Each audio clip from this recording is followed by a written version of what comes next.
the Triangle of Death. The Rostov region of Russia has long raised numerous questions among experts regarding the number of serial killers and maniacs operating here.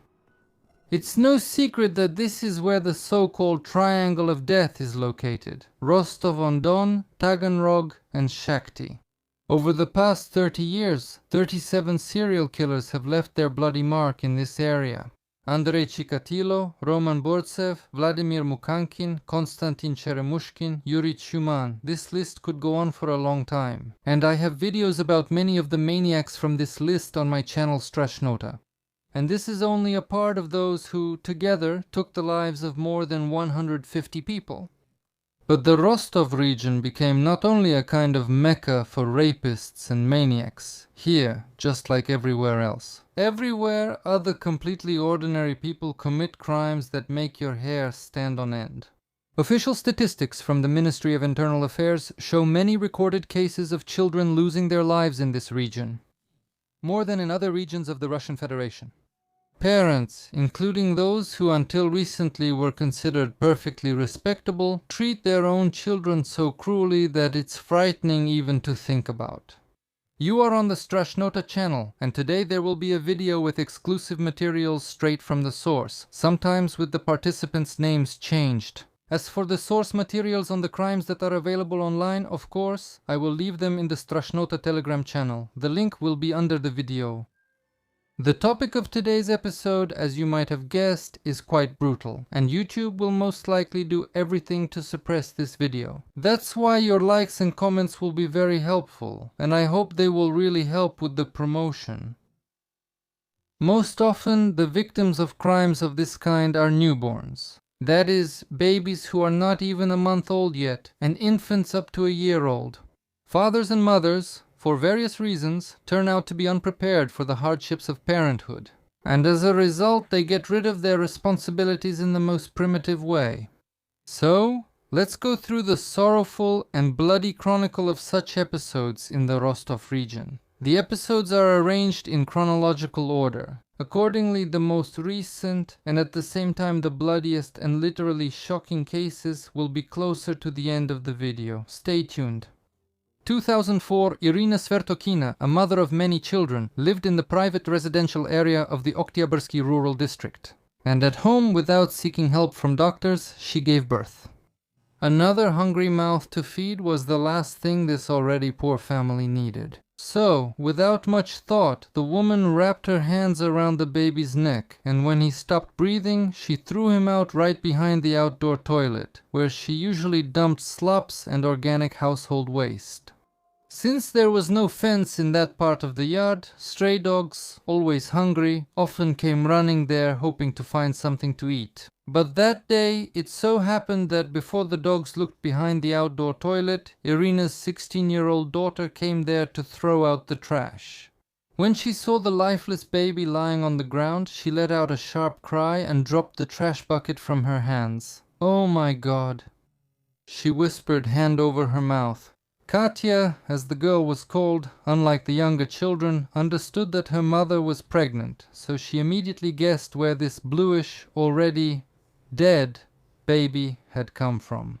The discovery of the baby in their backyard wouldn't just end there, so the girl ran home for an old towel, wrapped the baby in it, and buried it in the garden in a shallow hole she had dug beforehand.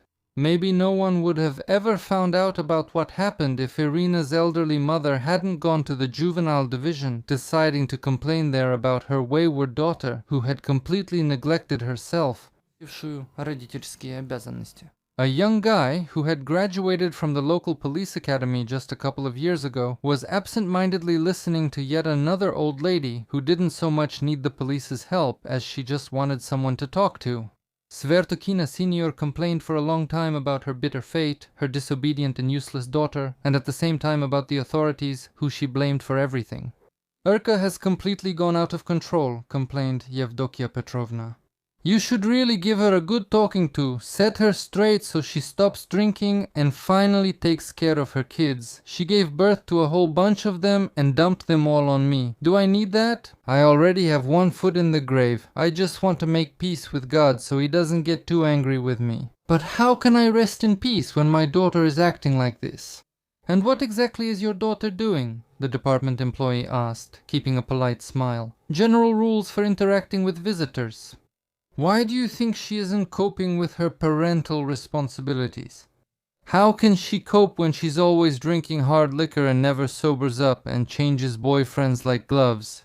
And if only they were decent men, but they're all just drunks and troublemakers, and she brings them all home. There's a girl of marriageable age there and little kids. And who knows what's on the minds of those lost souls? They get drunk and might even start bothering Katenka, my granddaughter. My wayward Urka can't even be called a mother. She's a deadbeat mother, even worse than that. The woman suddenly stopped short and hesitated, as if the words got stuck in her throat, or she was afraid of saying too much. The officer noticed this. Is that all? He carefully asked Yevdokia Petrovna again, so as not to scare off Svertokina and...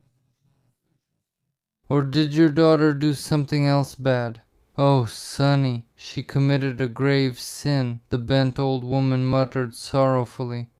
The policeman realized that he had picked up the right lead. The main thing now was to make sure the fish didn't get away.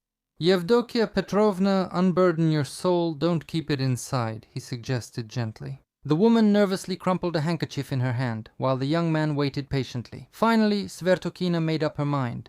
She gave birth to the baby just a few days ago and threw it out with a complaint about its neck. Katika buried it behind the house in the garden and then told me about it. She couldn't bear to keep such a sin on her conscience. The officer from the Juvenile Affairs Department was very surprised.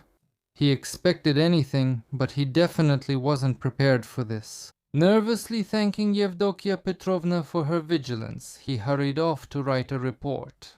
And just 10 minutes later, a police unit was dispatched to the address where Irina Svertokina lived.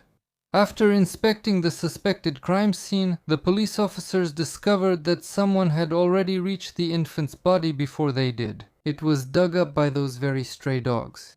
They were only able to find fragments of the infant's skull and small pieces of some other bones. The rest was eaten by the hungry dogs. Meanwhile, no one in the Svertokin family was very upset about what happened. They were all focused on their own concerns. Irina thought she didn't need another small child, as the household was already full of worries. Katya was thinking that their wayward mother would end up in prison, and there would be no one to take care of her and her brothers and sisters. Yevdokia Petrovna was thinking about the sins that weighed on her soul as she made her way to the other world. But no one thought about the little one who was unlucky enough to be born into this family. Even the police, their top priority was the latest crime-solving statistics. On the morning of August 23, 2015, an unknown woman gave birth to a boy in a forest belt near Rostov and left him there, right on the bare ground, to certain death. But this time, the child miraculously survived because he was saved by random passers-by. Fortunately, a man was passing by and found the baby that same day at around 7:20 in the forest belt, not far from Chereshnevaya Street in the Yantani settlement. The passerby who found the child immediately called the police and an ambulance. The investigative team that arrived soon after inspecting the scene suggested that the woman had given birth right there in the grove. Then she tore the umbilical cord herself and left the child. As it turned out later, that's exactly what happened.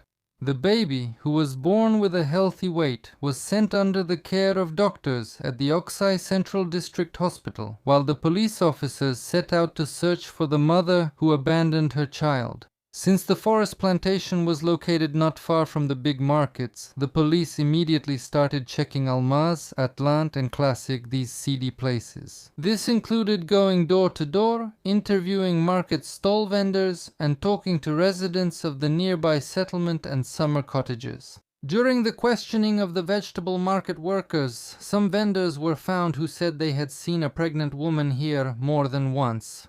And today she was at the market again, but this time no longer visibly pregnant. According to eyewitnesses, she avoided questions about the baby and tried to disappear as quickly as possible.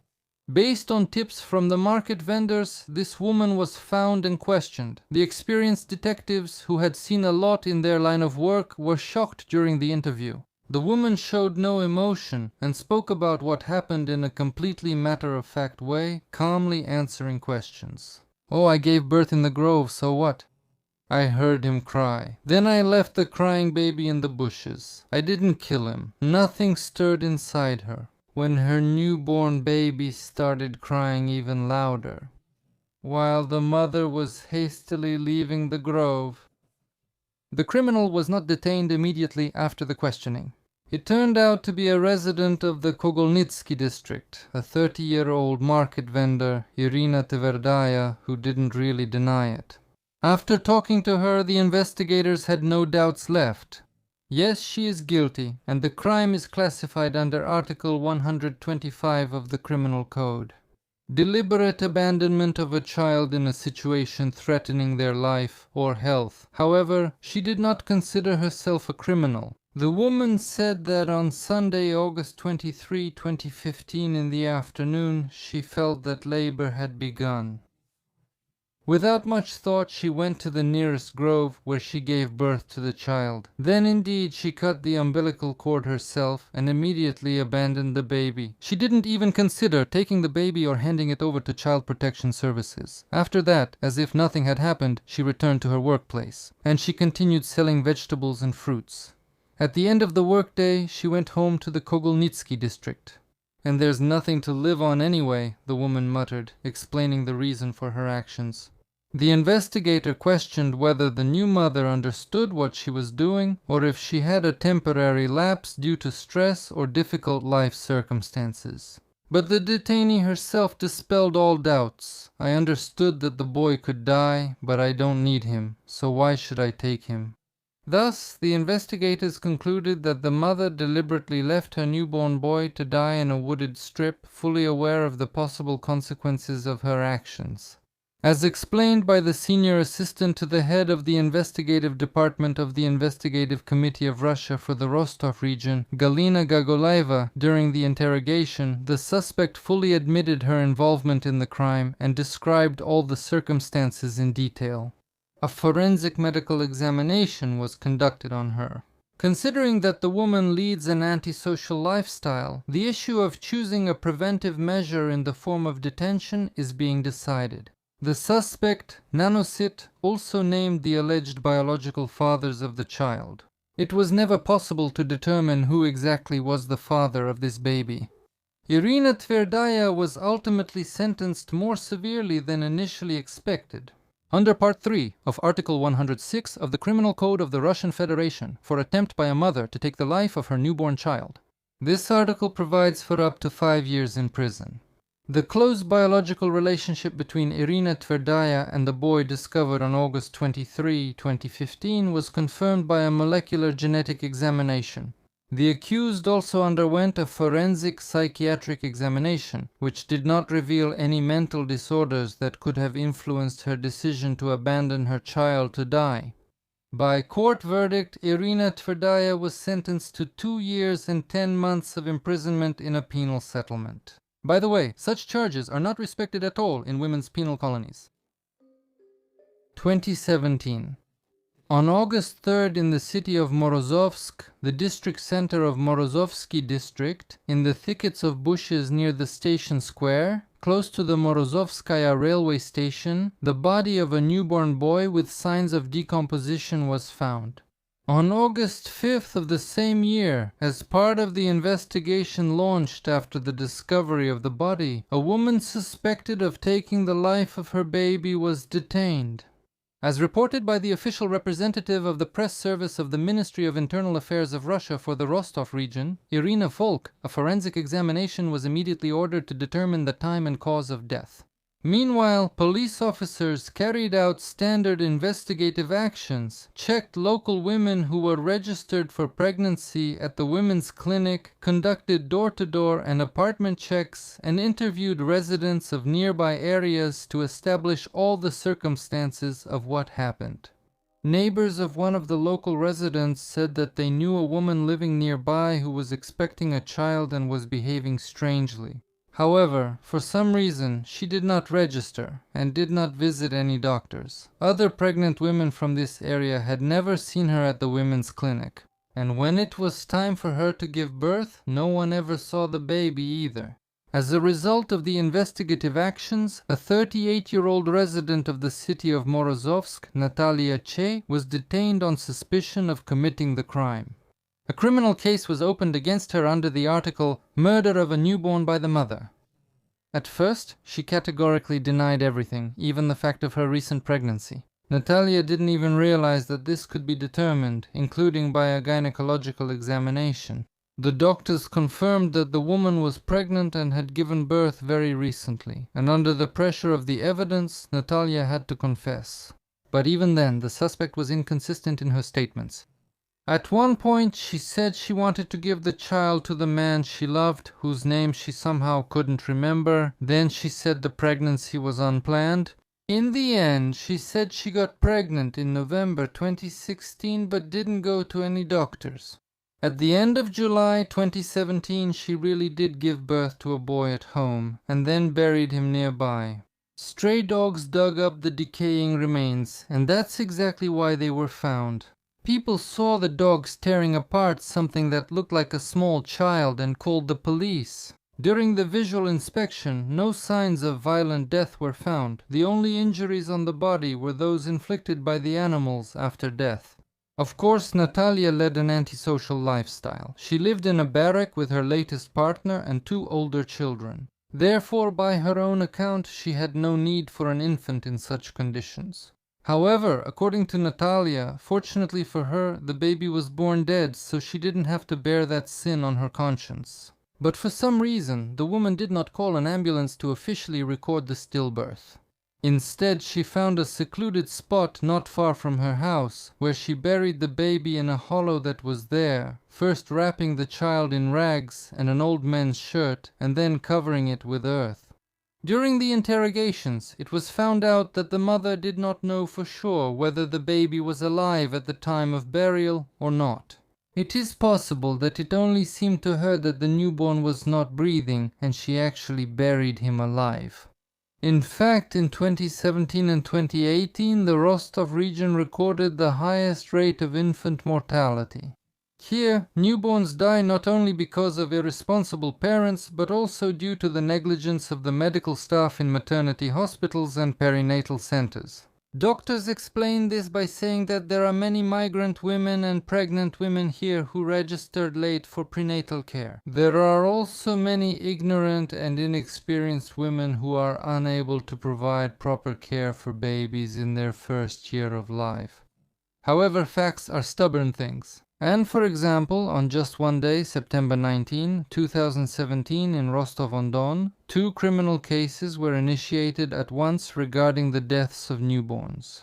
Employees of the perinatal center were accused of causing death by negligence. In the first case, the newborn triplets from the Samoilenko family died one after another without any diagnosis made by the doctors. The infants died in the intensive care unit a month after birth. The parents accused the staff of the Rostov Regional Perinatal Center of causing death by negligence. The second criminal case was initiated after a 28-year-old woman from Rostov contacted the investigative department and reported the sudden death of her newborn son. The woman reported that the staff of the Rostov Regional Perinatal Center did not properly fulfill their professional duties. The boy was born on August 9th. The parents did not suspect that he had any complications. Criminal cases were initiated for both incidents under Article 109, causing death by negligence. This was reported by the investigative department of the Investigative Committee for the Rostov region. But this seemingly simple and ordinary story did not end there. In total, as many as 10 newborns died in this perinatal center for unknown reasons over a relatively short period. 7 were there in 2017 and 3 at the beginning of 2018. A month before the Samoilenko triplets died, another set of triplets with the surname Arutyunov died in the same perinatal center with the same symptoms. The incidents repeated with frightening similarity. In the first month after birth, an unexplained intestinal infection and pneumonia appeared. Then the doctors prescribed antibiotic therapy. Then the infants ended up in intensive care, where they died, without an exact diagnosis that could explain the cause of death. However, immediately before their deaths, the children were allegedly treated for enterocolitis and pneumonia. The management of the perinatal center referred to general infant mortality statistics and the carelessness of their mothers, who allegedly registered late for prenatal care and therefore were not sufficiently examined during pregnancy. Well, basically, they said it was their own fault. The doctors also insisted on objective reasons for what happened. The children were born with low birth weight and numerous congenital pathologies. However, the women who lost their children did not agree with these statements. Due to bureaucratic red tape in dealing with law enforcement agencies, the parents of children who died under strange circumstances were forced in the summer of 2018 to personally appeal to the head of the Investigative Committee of Russia, Svertokina.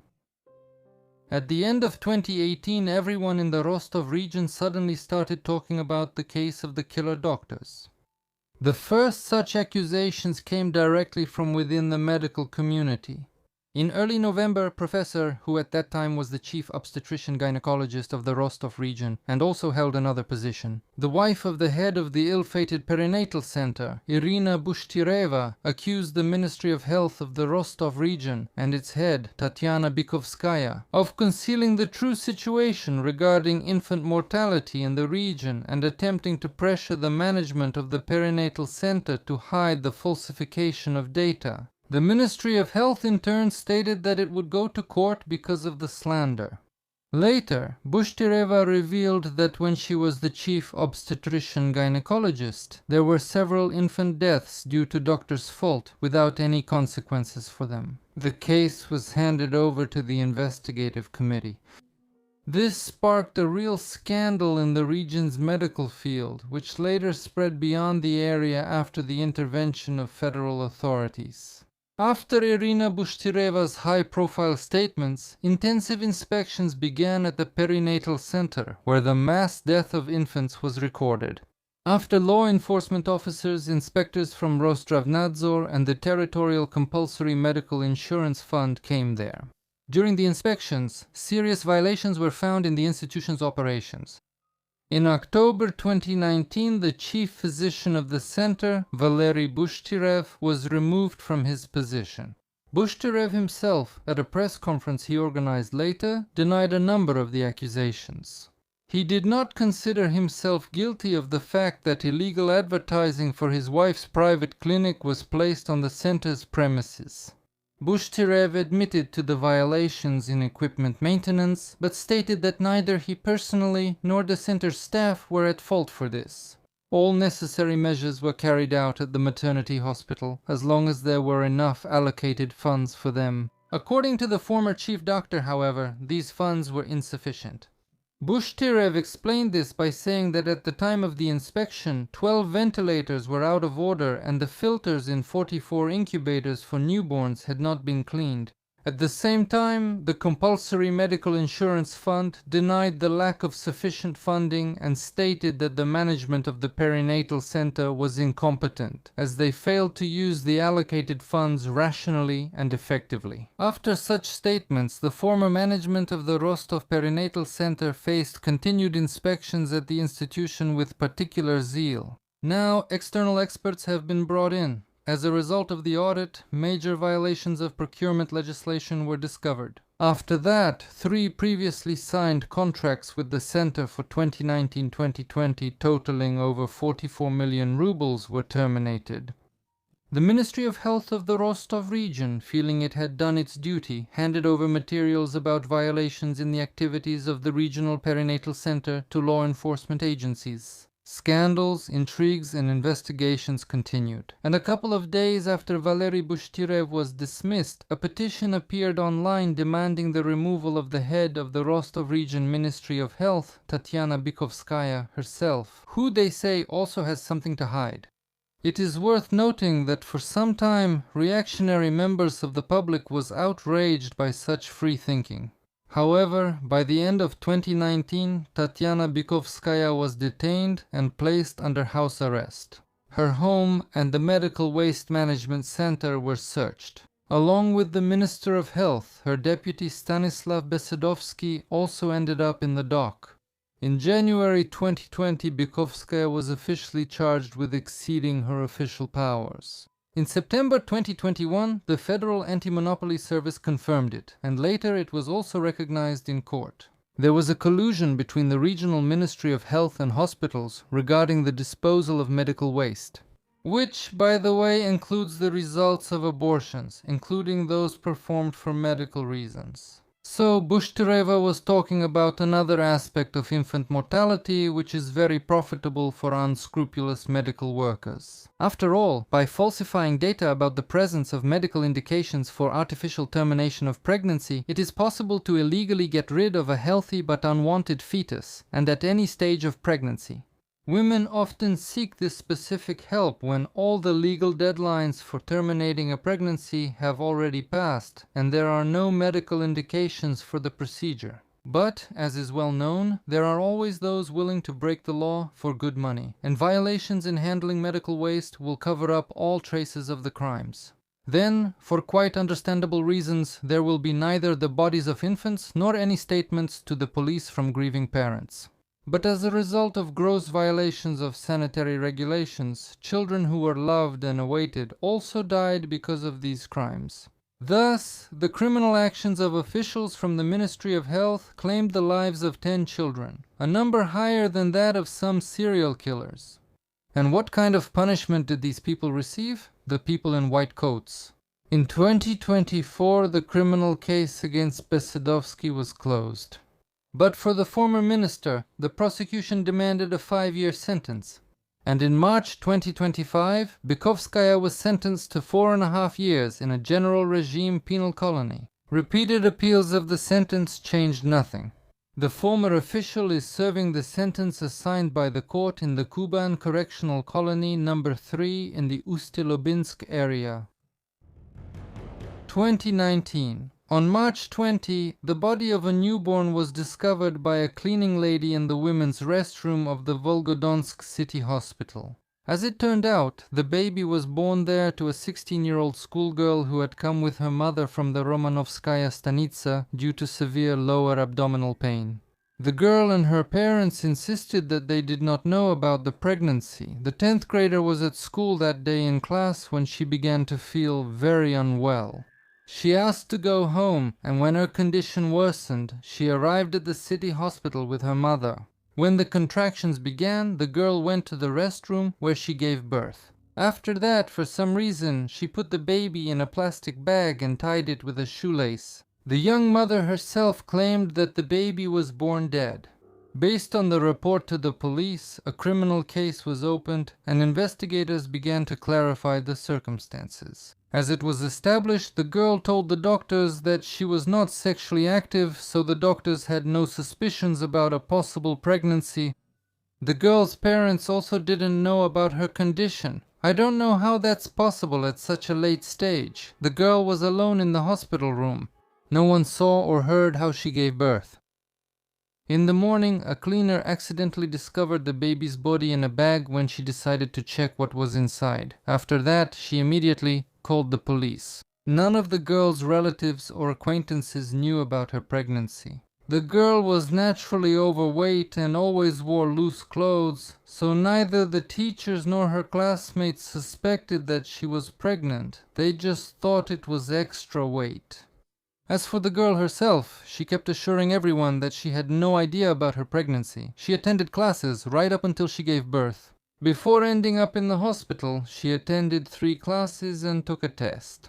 She started feeling unwell before the 4th class, so she asked her homeroom teacher for permission to go home.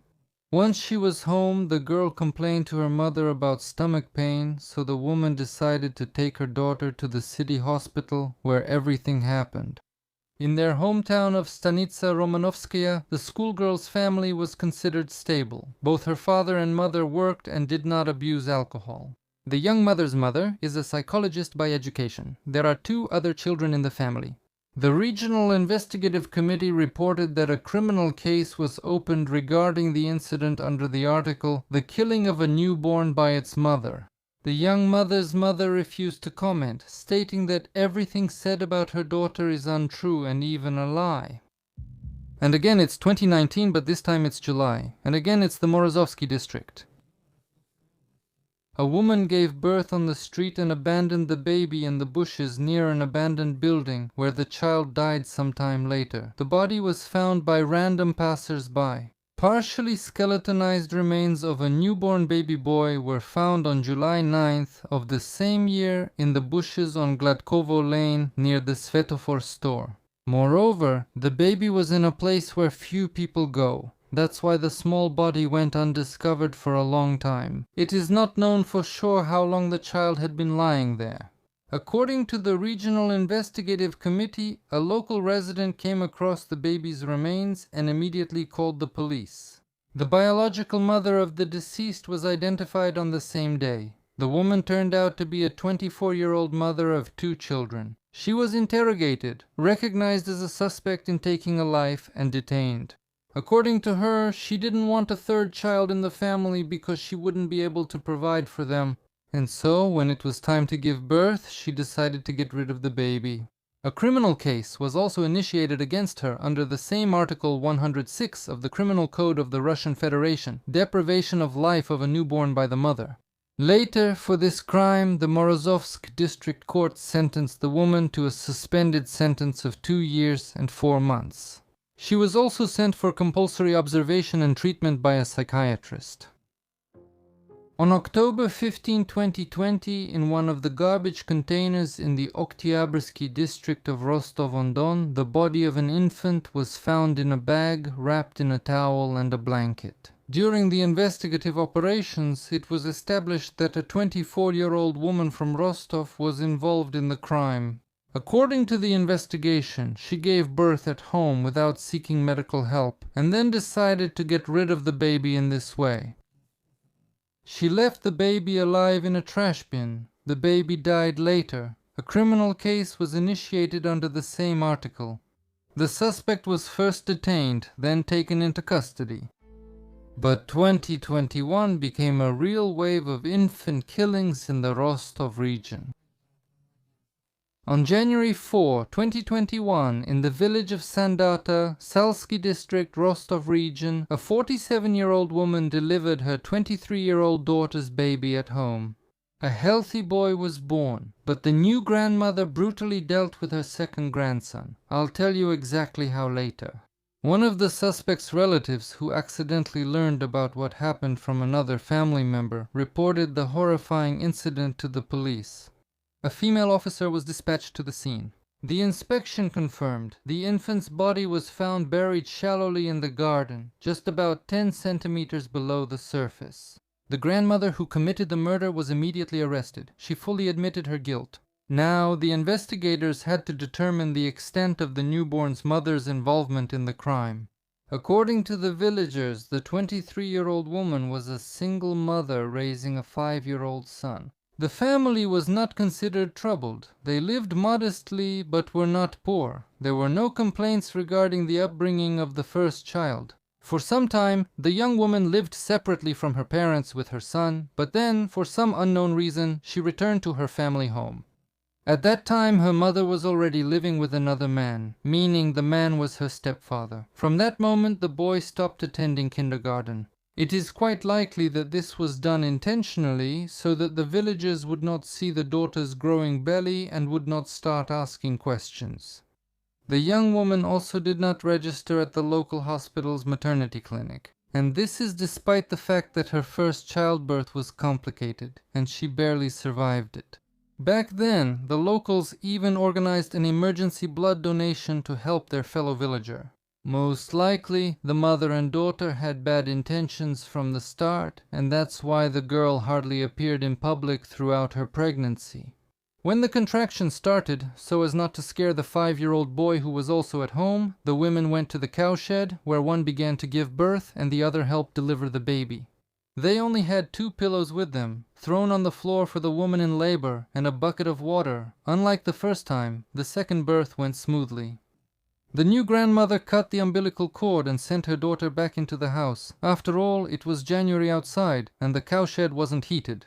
Left alone, the woman dipped the baby head first into the bucket and held it by the legs until the baby died. The limp body of her grandson, showing no signs of life, the terrible grandmother wrapped in plastic bags and buried in a deep pit in the backyard of her own house. But she couldn't keep the terrible secret for long.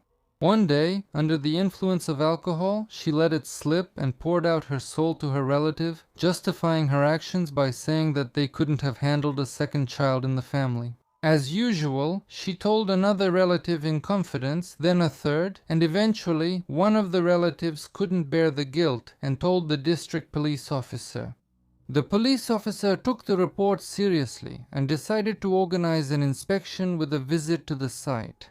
When the police officers, the investigative committee, and the prosecutor's office entered the yard, the woman realized there was no point in denying it anymore and pointed out the burial site herself. During the inspection of the alleged scene, the already decomposed body of a newborn child was discovered. The Salsky District Court found the 48-year-old resident of the village of Sandata guilty of taking the life of her newborn grandson and sentenced her to 10 years in a general regime correctional colony. And before we move on to the most recent cases, let's try to understand where such people come from and why they act this way. What is the psychology of such people in general?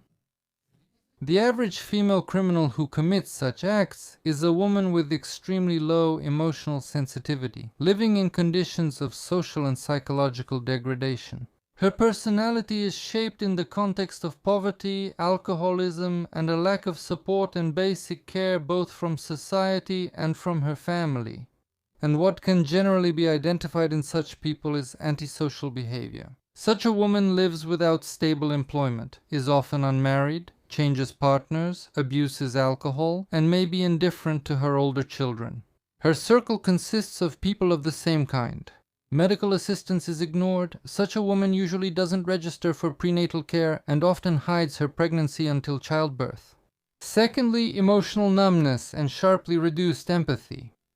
Many female offenders say, "I don't need him. Why do I need him? I already have enough to worry about." They don't perceive the child as alive and valuable. A baby's crying irritates them, not worries them. Some simply abandon the child and leave, as if they're leaving behind something unnecessary. Thirdly, there's instinct-driven behavior. Their behavior is often impulsive and animalistic. Gave birth and threw the baby away, gave birth and drowned it, hit it. There's no analysis, no moral restraint. Everything happens quickly, without reflection. The main thing is to get rid of the problem. Fourthly, there's a lack of maternal identity. Motherhood is not seen as something important in life, but as a punishment, a burden, a disappointment.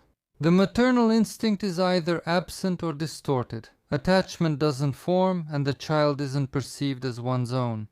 Sometimes the mother doesn't believe the child is alive at all, or she thinks the child died before she did anything to justify her actions.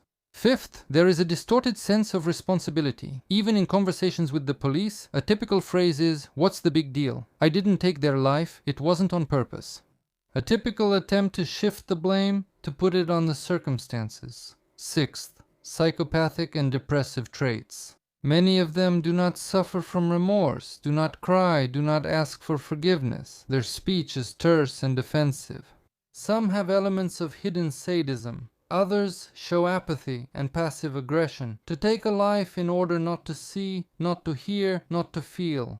Seventh, sometimes there is the so-called transgenerational transmission of cruelty. For example, in some of the stories mentioned in this video, the grandmother or mother behaves in a similar way. That is, someone shows cruelty and the other person starts to do the same. Cruelty is passed on as a model or through emotional devaluation. I'm not needed, and he's not needed by anyone either. What usually drives such people is poverty plus loneliness. No resources, no support, no meaning. Shame and fear of exposure, especially among young people or those who have hidden their pregnancy.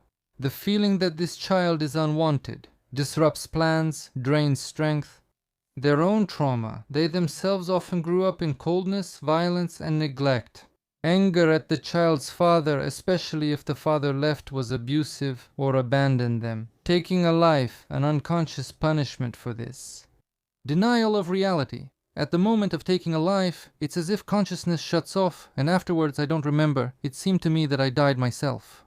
Typical profile. A woman aged 20 to 35 living on the outskirts without a steady job. Often a mother of several children. Sometimes she has a partner with whom the relationship is either conflictual or codependent. She doesn't see a future and doesn't feel capable of caring.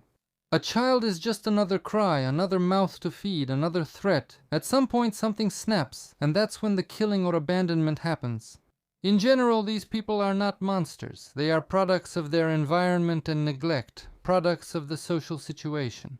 But it is precisely these women, drained from within, who commit such acts, casually, without hysteria, simply because they have nothing left inside. But let's get back to the stories. Now, some more recent ones. February 1st, 2021. 18-year-old resident of the Semikarakorsky district of the Rostov region, Anastasia, while at home late in the evening in her apartment on Shkolny Proyezd, felt that her contractions had started. For some unknown reason, she didn't call an ambulance and gave birth by herself.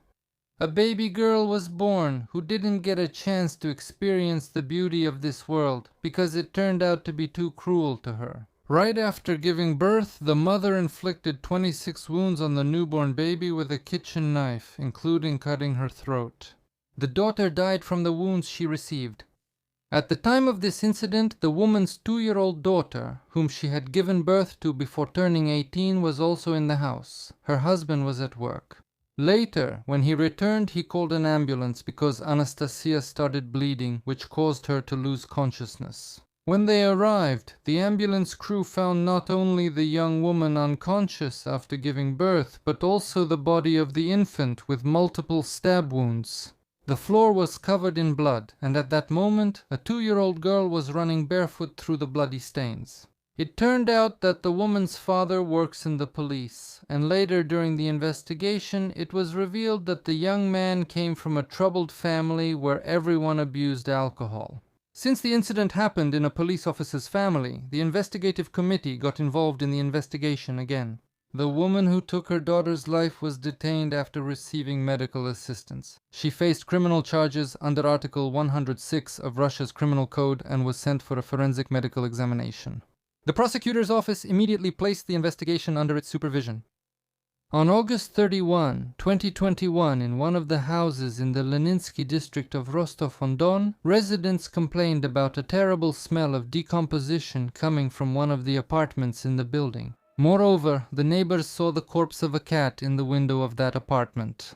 However, when the police arrived and opened the door, they found an even more horrifying scene. In the middle of the room, on a mattress and surrounded by strange magical items, lay the bloody corpse of a woman.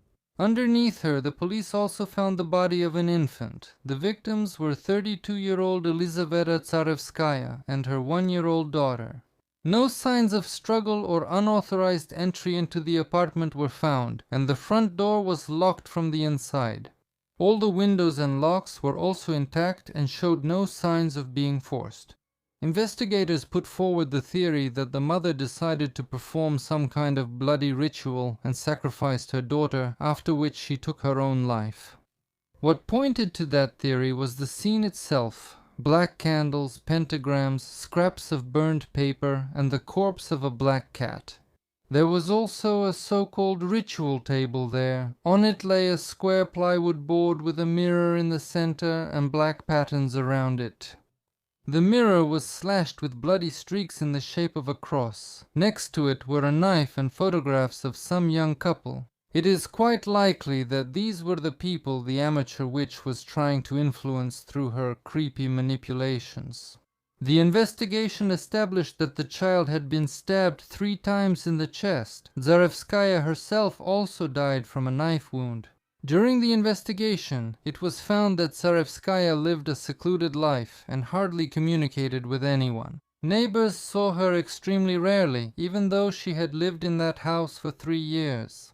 The residents of the house where the terrible tragedy occurred recalled that they often heard children's cries and strange sounds similar to howling. Someone even reported Tsarevskaya to Child Protective Services. The woman was placed under supervision, but the little girl was not taken away from her. The father of the deceased girl turned out to be a 27-year-old man from Rostov. During questioning, he explained that he hadn't been in contact with Tsarevskaya for a long time because she had mental problems. He also explained that once he saw a photo of himself at his ex-wife's place, smeared with blood and stuck with needles. Tsarevskaya's ex-husband confirmed the investigators' suspicions that the woman was interested in the occult and tried to practice black magic.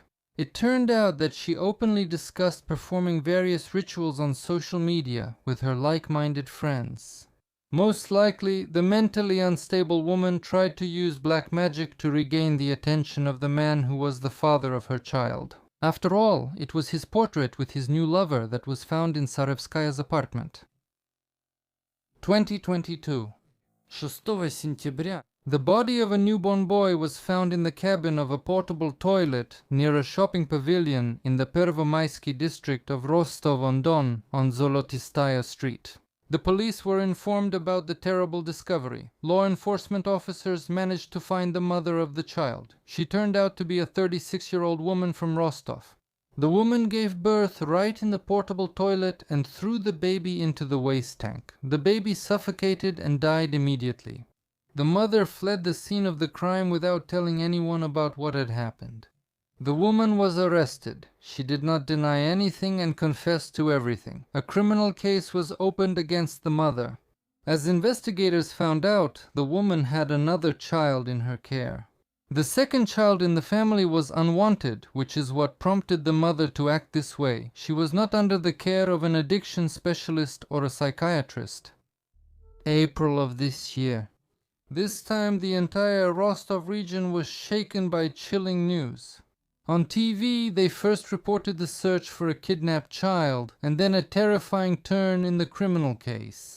Residents of the region learned about a truly horrifying couple, 24-year-old Anastasia and 34-year-old Yakov Mayboroda, who took the life of their own 8-month-old daughter. To cover their tracks, the mother and father dismembered the child and partially ground her into mince. In this nightmarish state, the infant's remains were discovered in the refrigerator by police officers who did not believe the kidnapping story and decided to conduct a thorough search. After the arrest, the husband and wife started blaming each other. It was never determined exactly what happened to the baby. Only one thing is clear: an argument broke out between the spouses, during which someone either accidentally or intentionally struck their daughter. After the blow, the child showed no signs of life, but instead of calling an ambulance, the spouses decided to cover up the evidence. They dismembered the child and then ground her into mince using a meat grinder. After that, they packed their own daughter into bowls in the refrigerator. As investigators learned from a letter they uncovered, and Mayboroda's correspondence, the spouses did not get along and almost constantly quarreled, using psychological and physical violence against each other. In fact, the child was not wanted by anyone and was often left without food and proper care. The mother would lock her crying daughter on the balcony or leave her alone in the apartment while she went somewhere else so she wouldn't have to hear the desperate cries. The woman even asked her own mother if any of her acquaintances needed a child, since she was ready to sell her just to get rid of her hated daughter. Motherhood became a heavy burden for her. The examinations conducted in the case established that the husband and wife who committed this terrible crime are sane and, at the time of the crime, were sober and not under the influence of anything. In other words, they were not under the influence of any substances. That is, both of them were fully aware of what was happening and understood what they were doing. The spouses Mayboroda were convicted in 2024 and sentenced as follows: Anastasia to 13 years in a penal colony and Yakov to 15 years in a high-security penal colony. On November 24th, 2024, Mother's Day became a cruel twist of fate for two little children from Taganrog. Employees and customers of one of the city's liquor stores became unwitting witnesses to a tragedy that unfolded right before their eyes. A disheveled-looking woman, pushing a double stroller in front of her, wandered into this store. The mother reeked of alcohol, apparently drinking out of grief, and it was clear she had come here for another drink to cure her hangover. After a while, a man burst into the store and started yelling at the drunkard, asking her where she had put the children. The woman, with a distant look, said that they were here. On the outdoor surveillance cameras, the footage, if I find it, I'll post it on Telegram, shows the man rushing to the stroller, standing in the vestibule, looking inside and screaming in horror. Then he pulled out the child's bloody, lifeless body, started pressing it to his chest, repeating over and over that he was dead. To this, the woman responded absolutely calmly that this couldn't be and that the child just needed to be fed. The man ran out into the street in despair and asked passers-by to call an ambulance. The medics who arrived confirmed the death of one of the 6-month-old boys in the stroller. The second boy, in serious condition, was hospitalized in the city hospital and later transferred to the regional hospital. Both children appeared emaciated and showed signs of injuries. How exactly the children received these injuries was to be determined by forensic experts. The medical staff reported the incident to the police, and the man and woman were immediately detained pending investigation. It turned out that the little children were the couple's biological children. The mother was 35-year-old Svertokina Natalia, and her partner was 56 years old at the time. They lived together for some time, and 6 months ago they had twin boys. Both parents drank quite a lot, but the man tried to work to support the family. At first, the woman also tried to live a decent life, but, as often happens, after some time she relapsed. She was often seen drunk and in shady places, sometimes even with her children. Once she even forgot the stroller with the babies in one of those places. In addition, it turned out that in the past this woman behaved in a similar way toward her firstborn, who now lives separately with his father. This mother also didn't take care of her older child, leaving him home alone or forgetting him outside. Kind-hearted neighbors would feed him and let him stay overnight at their place. Why the Child Protective Services didn't register the family as troubled under such circumstances is unknown, but I actually have a separate video about Child Protective Services. And basically these cases that I'm discussing, they often show that Child Protective Services for some reason interfere in normal families but ignore troubled ones. And as a result, unfortunately, this ends up providing material for new episodes on the channel. Scary, isn't it? If you're watching Strashnota anywhere besides YouTube or Telegram, remember it's only available on those platforms. Everything else is just a pathetic copy, a fake, or a re-upload. When questioned, the deceased twins' mother explained that she was celebrating her birthday and the celebration ended up lasting for 4 days. On one of those festive days, she had a fight with her partner, the children's father, and kicked him out of the house. The children were restless, crying all the time and preventing her from sleeping. Investigators determined that the mother, in a drunken frenzy, beat her children. And in the morning, still not completely sober, but perhaps realizing what she had done, she put the children in a stroller and went outside with them, wandering around, occasionally stopping by stores and asking people to call her a taxi. People only paid attention to the strange woman at the last beer store, when she asked to charge her phone so she could take the children to the hospital. Later, her partner ran into the same store and discovered that one of the children was already dead, and the other was barely breathing.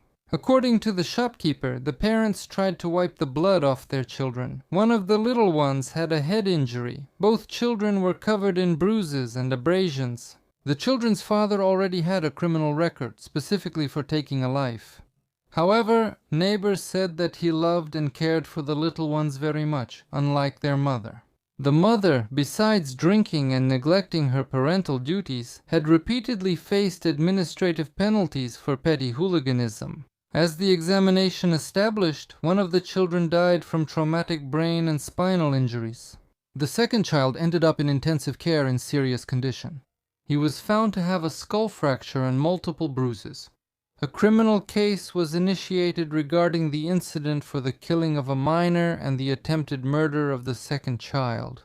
The investigation into this criminal case is still ongoing. May 19, 2012. 2025 года The Taganrog City Court extended Ms. Garaskina's detention for another term. Write in the comments what you think about all this. Leave likes or dislikes. And really, do leave them, because YouTube will likely downrank the video and probably won't show it to many people. So by the way, you can also share it. You know who might find this useful. And watch other videos on Strashnota. They come out, even if you don't always get notifications about them.